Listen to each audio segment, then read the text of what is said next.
Good morning. This is yours truly, Arthur Denchfield III, also known as Arturos Rex and Rex Arturos in Miami. And I'm here with my total gym machine and with the miraculous medal around my neck. The big one that was found on October 8th at Aran Eye Care, where I had the operation on the 4th of September for my left eye. They eventually came around to finding it after over a month on the 8th of August, 8th of October, feast day of Saint Birgitta of Sweden. Today is October 27th, Monday, and it's the day after the feast day of Christ the King, which is October 26th. And Christ is the King. He's the King of the universe. And we have behind us here, we have the holy face of Jesus from the Holy Shroud of Turin. That's at the moment of his resurrection, photographic proof of his resurrection on the Holy Shroud of Turin. It came out as a negative flash at the resurrection. And then only later, much later in the 20th century, when the negative was developed with photography, did we appreciate much greater, much more fully the terrible passion and suffering that he endured. And of course we have a picture of Our Lady of Guadalupe over there too. She appeared miraculously in Mexico in 1531, December 12th, 1531. And of the 46 stars, the 46 stars were discovered on her mantle inside of different constellations. And the constellation Bootes is on the right side of Our Lady of Guadalupe. Bootes is the herdsman, and the alpha star there is Arcturus, Alpha Bootes, 36 and a half light years away from Earth. And would you know it, I was born 3642. So a few years ago, I took the name Arcturus from my own and added REX, Rex, in front of it, Rex Arcturus or Arcturus Rex, in my job description. What is my job description? Well, I'm 83, I'm retired, I'm a U.S. veteran, I served honorably in the United States Marine Corps for 6 years, and I'm a founding member of the American Society for the Defense of Tradition Family Property way back in 1972, along with 4 other gentlemen from Manhattan, and that later became the American Society for the Defense of Tradition Family Property, expanded all over the United States, and I went to Europe on a sabbatical in 1980, came back in 1982, December, after my mother suffered a stroke, and I decided to spend more time with her, and I did, and until she passed on in the year 2002. At any rate, here I am with my total gym machine, and I've told you before about the Holy Family bonus plan. The Holy Family in 0 AD, there's a movie about that, 0 AD, 0 AD, when Jesus was less than 1 year old, had to flee from Herod, and so Saint Joseph was asked by the angel, commanded by the angel to take the Holy Family to Egypt as soon as possible. And so the night that he got the dream, that's the night they left on a donkey. And so what is the Holy Family bonus? The Holy Family bonus is our very small, humble attempt to help feed the Holy Family in the past with the energy that which we generate now in the present. With God, this is possible. God is almighty. He can teleport our energy. This is the energy of millions and millions of gym users of machines in homes, and people who use bicycles and do aerobics, like I do water aerobics in the morning at the swimming pool locally here. We offer this energy to God, and he teleports it into the past and converts it into food and makes it appear to St. Joseph as she's out there in the middle of nowhere in the desert, he has to figure out how to feed the baby Jesus and Our Lady and himself and the donkey. And that's what we're saying. We say that you can contribute to the feeding of the Holy Family and the Holy Family bonus when you offer up your extra energy to God as a Holy Family bonus after you've fulfilled your basic requirements for different kinds of exercises. And I've gone over that time and time again. I just thought I'd remind you again that this is a very noble way to use your energy. And of course, the miraculous medal of Our Lady having been found again after I thought I'd lost it, or it had been teleported to a Honda driver somewhere in the world, because I couldn't find it after the operation, made a whole video about it called Teleportation 2. That was the second teleportation, or so I thought, until it was discovered on the 8th of October, a feast day of Saint Bridget of Sweden, by Aderon Eye Care. It had been lost there, and it had not been teleported as I mistakenly thought, and so I made the correction accordingly. At any rate, we ask God to have mercy on us and to inspire us to draw ever closer to Him, especially in view of the fact that there's a phenomenon going on in the skies, and that's Three-Eye Atlas. Three-Eye Atlas is now behind the sun, but there's a comet 100 times bigger than Three-Eye Atlas called Swan. That's just acronym for a longer name. Swan B2. It's 100 times larger than Three-Eye Atlas, and it's not acting exactly like a comet either. And so we're wondering what's going to happen. And so what we are recommending is a faith summit, a Three-Eye Atlas faith summit, in which experts in Christianity and Islam and so on get together, and they have a frank talk about the true religion in the world. Judaism is not the true religion.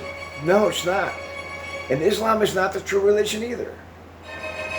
And I don't know about you, but after thinking about it for a long time, I began to wonder. First, democracy killed Christ. What? Yes, democracy.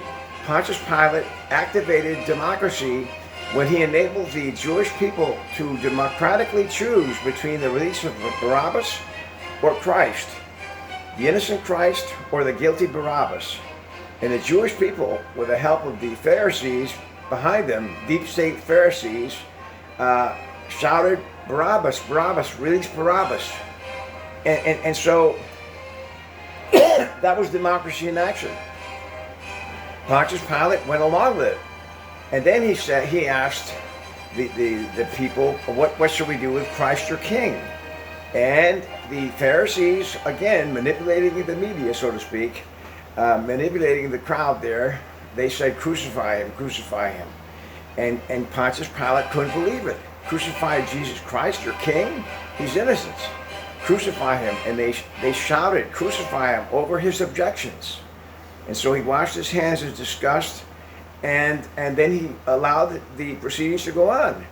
And so therefore, it was democracy that condemned and democracy that executed through crucifixion the Son of God, God the Son. And I was wondering, since Jesus is the second person of the Most Holy Trinity, in his divinity, he exists forever. He's eternally begotten by his Heavenly Father from all eternity as the eternal Word. He's the co-creator of the entire universe.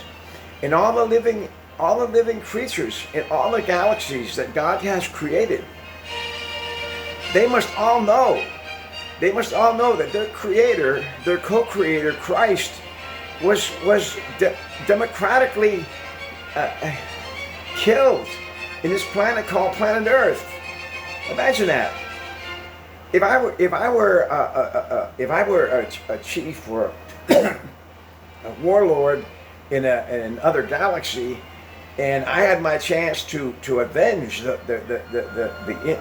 totally the deicide, to avenge Christ's death against those earthlings. How could they be so ungrateful as to condemn and crucify through a democratic process the creator of the universe? No, I would do something. I would attack the earth as an act of vengeance for such an indignity, such an injustice on the part of a people 2,000 years ago. But I'm not an intergalactic warrior.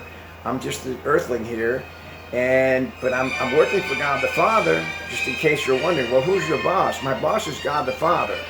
I thought the Pope was no. The Pope is a vicar of Christ. He works for God the Son.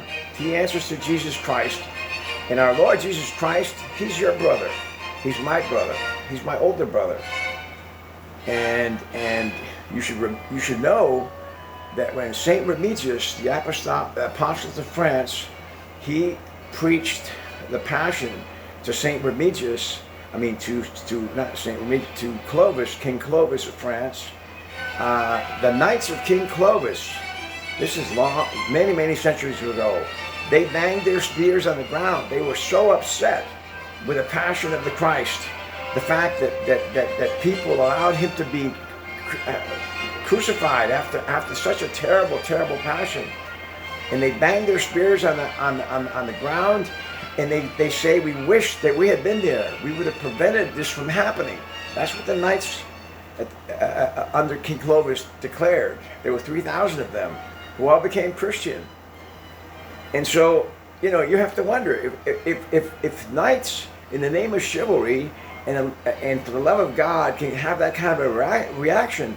How about living entities in other galaxies who owe their existence to the Son of God, the co-creator of the universe?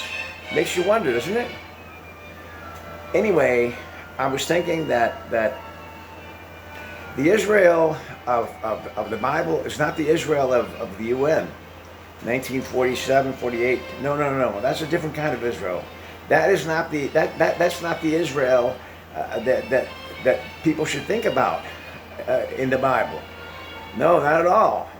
The new Israel are the people who obeyed God, who saw the Messiah and accepted the Messiah no matter what, and are part of the Christian community.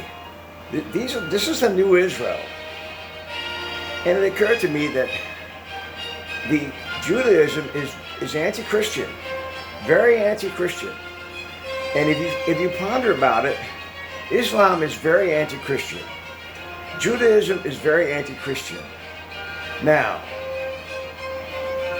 it just so happens that in Spain, when the Muslims overran Spain, many times the gates to the cities that they conquered were opened up by Christian-hating Jews in those cities. They saw in Islam liberation. That's right. In other words, and I was thinking, isn't it possible that Islam is the military arm of anti-Christian Judaism? Isn't it? Oh no, that can't be, because Islam has killed millions of Jews. Well, I mean, come on. That's true. That's unfortunate that happened. But when you think about it, they have so much in common. They both look down on pork, and they have dietary laws. They have this kind of law and that kind of law that seem to dovetail in many respects. And so I wonder sometimes, how is it that the billionaires, the Catholic billionaires in the world, I'm tempted to mention names, but I'm not going to mention names, help. They have programs that help Islam and Judaism. I mean, part of their billion-dollar fortunes, billion-euro fortunes, go to help Jewish causes and Islamic causes, and they consider themselves Catholic. How is that possible? I think that what's her name?